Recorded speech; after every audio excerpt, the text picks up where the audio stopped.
Hello my dear friends, आप सभी का हमारे चैनल बीटीयू स्टडी पॉइंट में स्वागत है।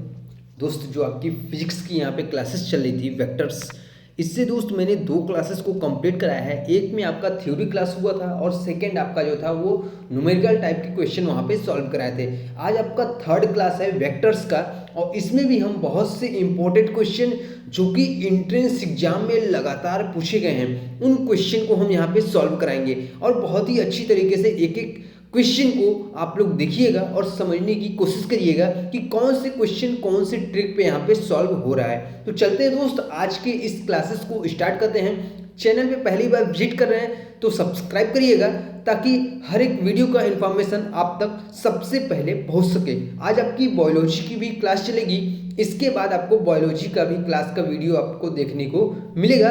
अभी हम स्टार्ट करते हैं दोस्त वेक्टर्स। जो आपका आज का फर्स्ट क्वेश्चन है वो आपका वेरी वेरी इंपॉर्टेंट है। ये क्वेश्चन दोस्त एंट्रेंस एग्जाम 2007 और 2018 में पूछा गया क्वेश्चन है। ठीक है, दो बार एंट्रेंस एग्जाम में आया हुआ है, वेरी इंपॉर्टेंट है। क्वेश्चन बोल क्या रहा है इसको आप लोग यहाँ पे समझने की कोशिश करिएगा। सबसे पहले देखिए क्वेश्चन आपको बोल क्या रहा है। यदि दो बल, ठीक है, जिसमें प्रत्येक का मान 3 न्यूटन है, इस प्रकार लगे हैं कि उनके परिणामी बल का परिमाण भी 3 न्यूटन है, तो दोनों बलों के बीच का कोण क्या होगा। तो मैंने आपको दोस्त क्लासेस में जब भी थ्योरी क्लास वहाँ पे चली थी तो अब मैंने आपको बहुत ही अच्छी तरीके से क्लियर कराया था कि अगर आपको कोई भी दो बल का मान दिया है उसके बीच अगर हमें परिणामी निकालना है तो उसके लिए हमें क्या करना होगा। यदि दो सदिश आपका मान लिया वेक्टर ए और वेक्टर बी आपका दिया हुआ है, ठीक है, वेक्टर ए और वेक्टर बी दिया हुआ है, उसके बीच का कोण हमारा क्या है, थीटा है, या हम अल्फा मान लेते हैं, कुछ भी मान लेते हैं यहाँ पे। ठीक है, अगर उसका हमें परिणामी निकालना है, ठीक है, तो परिणामी बराबर होता क्या है, मैंने आपको एक फॉर्मूला वहां पे बताया था। फॉर्मूला क्या बताया था दोस्त, फॉर्मूला आपको बताया था मैंने, परिणामी आर स्क्वायर बराबर ये आपका क्या होता है, P square plus Q square plus 2pq और ये आपका कॉस अल्फा। ये फार्मूला मैंने आपको वहां पे बताया था कब, जब आपको एंगल ज्ञात करना हो, यानी कि कोण ज्ञात करना हो। इसके हमें बीच का कोण ज्ञात करना था। इसमें हमें प्रत्येक यानी कि दोनों बल का मान यहाँ पे दे रखा है। ठीक है, प्रत्येक का मान कितना है, यहाँ पे 3 न्यूटन है, और जो हमारा परिणामी है यानी उनके परिणामी बल का मान भी हमारा क्या है, 3 न्यूटन है, यानी सभी का मान इक्वल है यहाँ पे 3 न्यूटन। तो यहाँ पे आपको एक चीज देखने को मिल जाएगा। आप क्वेश्चन को पहले समझ लीजिए कैसे आपको सॉल्व करना है। यहाँ पे दो बल दिए हैं जिनका प्रत्येक का मान 3 न्यूटन है और इसके परिणामी का मान भी 3 न्यूटन, यानी ये जो आपका R है इक्वल टू आपका यहाँ पे जो P है इक्वल टू ये आपका Q, तीनों ही आपका इक्वल है क्योंकि यहाँ पे क्या है, तीनों का मान ही यहाँ पे 3 न्यूटन है। ठीक है, फॉर्मूला मैंने आपको बताया है, इसका मान तीनों का क्या है, 3 न्यूटन है। बस फॉर्मूलों को आपको पुट करना है और आपका अल्फा का मान निकल कर आ जाएगा, यानी आपका कोण जो एंगल पूछ रहा है वो उस एंगल का यहाँ पे मान निकल कर आ जाएगा। तो आशा करते हैं दोस्त आप लोग जो कॉन्सेप्ट है उसको आप लोग समझ पाए हैं। चलते हैं हम क्वेश्चन को यहाँ पे सॉल्व करके देखते हैं। ठीक है, तो मैंने आपको फॉर्मूला क्या बताया, P square equal to sorry ये आपका R square equal to P square plus Q square plus 2pq cos, इसको हम थीटा ही मान लेते हैं। ठीक है, 2pq कॉस थीटा। यहाँ पे r की वैल्यू क्या थी, 3 थी, 3 का स्क्वायर करूंगा कितना हो जाएगा, 9 हो जाएगा। p की वैल्यू 3 थी, 3 का स्क्वायर करूंगा कितना हो जाएगा, 9 हो जाएगा। प्लस का q का वैल्यू भी 3 था, इसका स्क्वायर करूंगा इसका भी 9 हो जाएगा। इक्वल टू 2pq यानी कि 2 इंटू पी कितना था, 3 इंटू 3, ये आपका कॉस थीटा मैंने वैसे ही लिख दिया। ठीक है, अब देखिए क्या करना है, ये आपका इतना आ गया, ये मान लिया कि ये जो आपका 9 और 9 कितना हो गया, 18 हो गया। 18 को मैं क्या करूंगा, इधर भेज दूंगा। जब इधर भेजा मैंने तो ये आपका 9 ऐसे ही हो गया, माइनस का 18 आपको मैंने उधर भेज दिया था, इक्वल टू 2 इंटू 3 इंटू 3। ठीक है, तो 3 त्रिक का 9 और दूनी की कितना हो जाएगा, 18 कॉस थीटा। ठीक है, इतना आपको समझ में आ गया। 9 में से 18 यहाँ पे माइनस किया मैंने तो माइनस का 9 आ गया, इक्वल टू ये आपका क्या आ गया, 18 कॉस थीटा आ गया। ठीक है, इसको मैंने यहाँ से कैंसिल आउट किया तो 9 दूना के कितना हो गया, 18, माइनस का 1, ठीक है, और इस 2 को मैंने क्या किया, नीचे भेज दिया। इस 2 को नीचे भेजने के बाद हमारा क्या मिल गया यहाँ पे, माइनस का 1/2 इक्वल टू कॉस, ये आपका थीटा हो गया। ठीक है, तो 1/2 मान कब होता है कॉस थीटा का, जब आपका एंगल 120 हो। ठीक है, यानी ये आपका जो वैल्यू है कॉस 120 डिग्री की वैल्यू है इक्वल टू कॉस थीटा। तो जो हमारी थीटा की वैल्यू अगर हम यहाँ पे कंपेयर करें तो जो हमारी थीटा की वैल्यू निकल कर आएगी वो कितनी आएगी, 120 डिग्री। कितना आएगा दोस्त, 120 डिग्री, यानी कि इसका ऑप्शन डी यहाँ पे बिल्कुल ही करेक्ट आंसर है। कितना दोस्त, डी ऑप्शन इसका बिल्कुल ही यहाँ पे करेक्ट आंसर है, 120 डिग्री। ठीक है, अगले क्वेश्चन की दोस्त यहाँ पे देखते हैं। नेक्स्ट क्वेश्चन हमारा है, अगला क्वेश्चन है, ध्यान से इस क्वेश्चन को भी समझने की कोशिश करिएगा। वेरी इजी क्वेश्चन है और एंट्रेंस एग्जाम में आया हुआ क्वेश्चन है। ध्यान से समझिएगा, पहले आप क्वेश्चन को पढ़िए। जैसे ही दोस्त आप क्वेश्चन को पढ़ेंगे आपका वहीं पे आधा क्वेश्चन सॉल्व हो जाते हैं। तो अभी आप पहले क्वेश्चन को पढ़िए। समान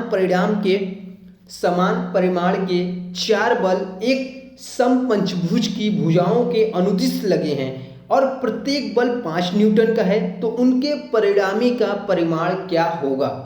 ठीक है, सिंपल सा आपको पूछ रहा है, इसमें परिणामी का परिमाण आपको पूछ रहा है। तो इसके लिए आप क्या करेंगे, ध्यान से समझिएगा। इसमें आपका एक समपंचभुज है और उसका प्रत्येक बल जो है वो 5 न्यूटन का है। ठीक है, मैंने एक यहाँ पे समपंचभुज यहाँ पे बना देते हैं। ठीक है, तो सबसे पहले मैं आपको एक पंचभुज यहाँ पे बना देता हूँ। ये आपकी टोटल 5 भुजाएं हो गई। ठीक है, इसका मैंने नाम दे दिया ए, बी, सी, डी और ये आपका ई दे दिया। ठीक है, चारों पे आपका क्या है, यहाँ पे 5 आपका जो यहाँ पे सारों का बल क्या है, फोर्स आपका 5 न्यूटन का है। ठीक है, बल आपका क्या है यहाँ पे 5 न्यूटन का है, तो 5 न्यूटन, ये भी आपका 5 न्यूटन है। ठीक है, और ये भी आपका 5 न्यूटन है, ये भी आपका 5 न्यूटन है।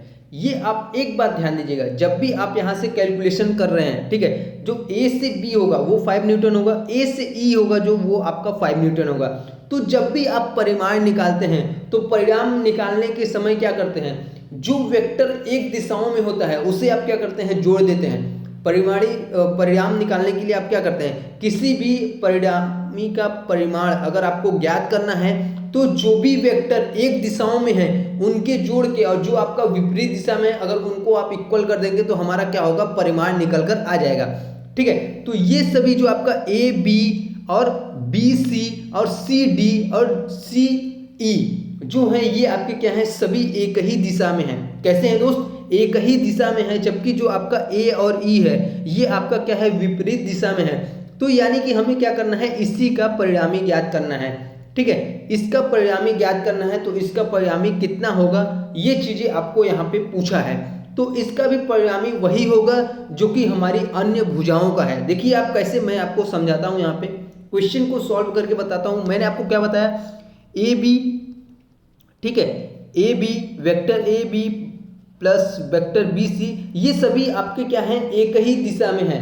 ठीक है, इसलिए मैं क्या किया, इसको आपको ऐड कर रहा हूं। ठीक है, A B plus B C plus C D plus D E, ये क्या है, ये चारों वेक्टर आपका क्या है, एक ही दिशा में है। जबकि जो आपको इक्वल यानी कि जिसका परिमाण हमें ज्ञात करना है वो क्या है, हमारा विपरीत दिशा में है। ए ई हमारा क्या है, विपरीत दिशा में है। जबकि जो हमारा पांचों है इसमें आपका परिणामी जो बल लग रहा है वो हमारा कितना लग रहा है, 5 न्यूटन। इस पे आपका चारों पे कितना लग रहा है, ये आपका 5 न्यूटन का लग रहा है प्रत्येक पे। तो हमारा जो हमारा परिमाण होगा यानी परिणामी का परिमाण होगा उस पे भी हमारा 5 न्यूटन के बराबर ही बल लगेगा। ठीक है, कितना लगेगा दोस्त, 5 न्यूटन के बराबर ही बल लगेगा। तो इसका दोस्त ऑप्शन में सी बिल्कुल ही करेक्ट आंसर है, 5 न्यूटन इसका आंसर हो जाएगा। ठीक है, अगली दोस्त नेक्स्ट क्वेश्चन की हम यहाँ पे बात करते हैं। अगला क्वेश्चन है, ध्यान से क्वेश्चन को समझने की कोशिश करिएगा, क्वेश्चन आपको बोल क्या रहा है। ठीक है, नेक्स्ट क्वेश्चन है, एक वृत्ताकार मार्ग पर एक समान चाल से चलती हुई वस्तु का एक चक्कर लगाने के पश्चात औसत वेग कितना होगा। वेरी इजी क्वेश्चन है दोस्त, आप लोग बस फोकस करिएगा, समझने की यहाँ पे कोशिश करिएगा। क्या कह रहा है, एक वृत्ताकार मार्ग पर एक समान चाल से चलती हुई वस्तु का एक चक्कर लगाने के पश्चात औसत वेग क्या होगा। तो कोई भी दोस्त आपका, जैसे मान लिया ये आपका वृत्ताकार पथ है, ठीक है, कोई भी वस्तु क्या है वृत्ताकार पथ पे आपका चल रहा है, तो जब भी आपका वृत्ताकार पथ पे चल रहा है तो कोई भी वस्तु एक चक्कर लगाने के बाद पुनः, जैसे आपका यहाँ से वस्तु मान लिया स्टार्ट हुआ, ठीक है, एक चक्कर लगाया, एक चक्कर लगाने के बाद क्या होगा, फिर से आपका वस्तु वही स्थान पे आ जाएगा जहां से वह चला था, ठीक है। अतः हम यहाँ पे क्या देखते हैं कि जो हमारा विस्थापन हो रहा है वो क्या होता है, शून्य हो जाता है। इसलिए जो हमारा वेग का फॉर्मूला क्या होता है, यहाँ पे ध्यान से समझिएगा, जो हमारा वेग होता है, वेग इक्वल टू क्या होता है, ये आपका विस्थापन बटे समय होता है। क्या होता है दोस्त, विस्थापन बटे समय होता है, विस्थापन बटे समय। यहाँ पे आपका क्या आ गया, विस्थापन जीरो आ गया, विस्थापन जीरो आ गया, जीरो बटे समय, तो वेग आपका क्या हो जाएगा, ये भी आपका जीरो हो जाएगा। क्या हो जाएगा दोस्त, वेग भी आपका जीरो हो जाएगा। अतः एक वृत्ताकार मार्ग पर एक समान चाल से चलती हुई वस्तु का अगर एक चक्कर लगा रही है तो उसके पश्चात जो उसका औसत वेग होगा वो क्या होगा, शून्य होगा। क्या होगा दोस्त, शून्य होगा। ऑप्शन का डी इसका बिल्कुल ही करेक्ट आंसर है। आशा करते हैं आप लोगों को अच्छी तरीके से क्वेश्चन का कॉन्सेप्ट समझ में आ गया। वीडियो अच्छा लग रहा है दोस्तों, वीडियो को लाइक करिएगा और साथ ही जय हिंद लिख के हमें कमेंट करिएगा, ताकि दोस्त हमें भी पता चल सके कि आपको क्वेश्चन समझ में आ रहा है या नहीं। चलते हैं दोस्त हम यहाँ पे नेक्स्ट क्वेश्चन की ओर। सभी क्वेश्चन दोस्त आपके लिए इंपॉर्टेंट है, इसलिए आप लोग इसे क्वेश्चन को समझिएगा जरूर, ठीक है। ये हमारा इसके पहले वाला क्वेश्चन है जो मैंने अभी आपको बताया, इसमें सेम क्वेश्चन आपको वही पूछ रहा है। क्वेश्चन में बोल रहा है कि जो हमने अभी पहले का क्वेश्चन पढ़ा, इसमें अगर आधा चक्कर पूरा करे तो उसका औसत वेग कितना होगा, ठीक है। तो ये भी आपके लिए वेरी इजी है। अगर इसमें आधा पूरा करे तो इसका वेग कितना होगा, तो वेग इसका चाल का दोगुना हो जाएगा। जितना आपका चाल होगा उसका क्या होगा, दो गुना हो जाएगा, ठीक है। ऑप्शन का दोस्त इसका सी बिल्कुल ही यहाँ पे करेक्ट आंसर है, ठीक है। अगले क्वेश्चन की बात करें दोस्त, यहाँ पे नेक्स्ट हमारा जो क्वेश्चन है वो है, निम्न राशियों में से कौन सी राशि सदिश नहीं है, ठीक है। तो इसमें आपका सदिश राशि कौन सी नहीं है, ये आपका वेरी वेरी इंपॉर्टेंट क्वेश्चन है और एंट्रेंस एग्जाम में पूछा हुआ क्वेश्चन है, ठीक है। किसमें, एंट्रेंस एग्जाम में पूछा गया क्वेश्चन है। 2011 में पूछा है, 2019 में पूछा गया क्वेश्चन है, निम्न राशियों में से कौन सी सदिश राशि नहीं है। तो इसमें से आपका जो काइनेटिक एनर्जी है, यानी जो गतिक ऊर्जा है, गतिक ऊर्जा का हमारा फॉर्मूला क्या होता है, इक्वल टू हाफ mv², ठीक है। इसमें क्या है, इसमें आपका केवल और केवल परिमाण होता है, इसमें कोई भी दिशा उपस्थित नहीं होता है। जबकि त्वरण, रेखी संवेग और विद्युत क्षेत्र ये सभी क्या है, आपके सदिश राशियां हैं। इसमें आपके परिमाण के साथ दिशा भी होते हैं, इसलिए ये आपके सदिश राशियां हैं। जबकि काइनेटिक एनर्जी जो आपके गतिज ऊर्जा है ये आपका यहाँ पे सदिश राशि नहीं है। तो ऑप्शन का ए यहाँ पे बिल्कुल ही करेक्ट आंसर है। सदिश राशियों से दोस्त आपको क्वेश्चन पूछा जाएगा, ऐसे ही क्वेश्चन आपको एंट्रेंस एग्जाम में सेम टाइप के क्वेश्चन आपको देखने को मिलेंगे। तो सदिश आपको पता होने चाहिए कि सदिश राशियां कौन होती है, अदिश राशियां कौन होती हैं, ठीक है। इसके बारे में आपको अच्छी तरीके से पता हो जाना चाहिए। एक क्वेश्चन दोस्त इससे आपका फिक्स होता है फिजिक्स से, ठीक है। तो आप लोग इसको जरूर ध्यान में रखिएगा, ठीक है। इसका जो करेक्ट आंसर था वो आपका ऑप्शन ए था, गतिज ऊर्जा इसका आंसर था। अगले क्वेश्चन की दोस्त यहाँ पे बात करते हैं। नेक्स्ट क्वेश्चन है हमारा वेरी इजी क्वेश्चन है, 6 तथा 8 न्यूटन बलों का परिणामी नहीं हो सकता। तो ध्यान से समझिएगा, बलों का परिणामी हम कब निकालते हैं, या तो मान लिया कि दो बल हैं, ठीक है, मान लिया ए और बी दो हमारे बल हैं, ठीक है। और अगर हम इन्हीं दो यानी कि पी ए और बी का अगर हम अधिकतम परिणामी निकालें तो क्या होगा, अधिकतम परिणामी निकालेंगे मतलब इसको जोड़ेंगे, और अगर हम न्यूनतम परिणामी निकालना हो तो क्या करेंगे, हम इसको माइनस करेंगे, ठीक है। ये हमारा न्यूनतम हो गया, ये हमारा अधिकतम हो गया। कोई भी दो बल आपका दिया है, अगर आप अधिकतम परिणामी अगर ज्ञात करना है तो उन दोनों को हम क्या करेंगे, ऐड कर देंगे, तो हमारा अधिकतम परिणामी निकल कर आ जाएगा। अगर उन्हीं दोनों पदों को हम क्या करेंगे, माइनस कर देंगे, यानी कि घटाना, यहाँ पे आपको माइनस कर देंगे तो आपका क्या हो जाएगा, वहाँ पे परिणामी जो है वो न्यूनतम वहाँ पे आ जाएगा। ठीक है, तो हमें यहाँ पे 2 बल दिया है, इसका परिणामी नहीं हो सकता। तो इसका परिणामी क्या नहीं हो सकता, हम क्या करेंगे, यहाँ पे 8 माइनस 6 कर देंगे तो ये आपका कितना हो गया, 2 न्यूटन हो गया। तो इसका परिणामी कभी भी आपका 2 न्यूटन नहीं हो सकता। ऑप्शन का सी इसका बिल्कुल ही यहाँ पे करेक्ट आंसर है। तो आशा करते हैं ये भी आपको क्वेश्चन समझ में आ गया होगा।